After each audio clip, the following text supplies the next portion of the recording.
If you live in a state that is restricting or banning abortion, or you're worried about your period tracker app information or your medical information being disclosed to your state, the Health and Human Services Office of Civil Rights has just issued some guidance tonight that I think you should know about. I know lots of you think HIPAA laws are going to protect you, but in lots of cases, they won't. In fact, HIPAA does allow the disclosure of your medical information without your consent in some circumstances, and gives you absolutely no protection when it comes to the information that you have on your cell phone or tablet. So what do you need to know? First, in terms of your private medical information that is stored with your doctor or at the facility where you get your medical treatment, Health and Human Services says under federal law, providers are not required to disclose your private medical details to any third party, including law enforcement, unless the state law requires them to disclose it or there is a court order for those records. If there's no state law and no court order, your health provider does not have to comply, and in fact may be violating HIPAA laws if he or she does. Also,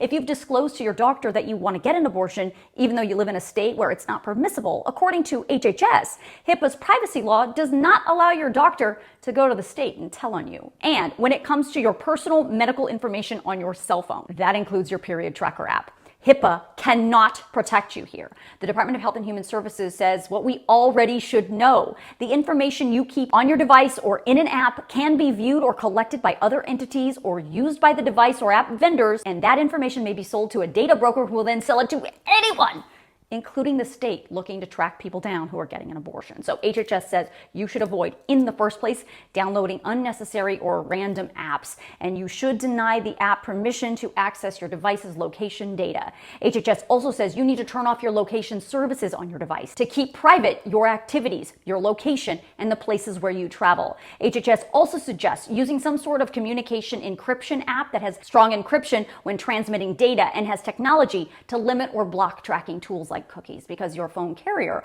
often stores your communications, including your texts, who you call, who calls you, when and where you receive those calls, and who and what you email. Now, there is a lot of really helpful information from the Department of Health and Human Services on these topics. I put it all on my website.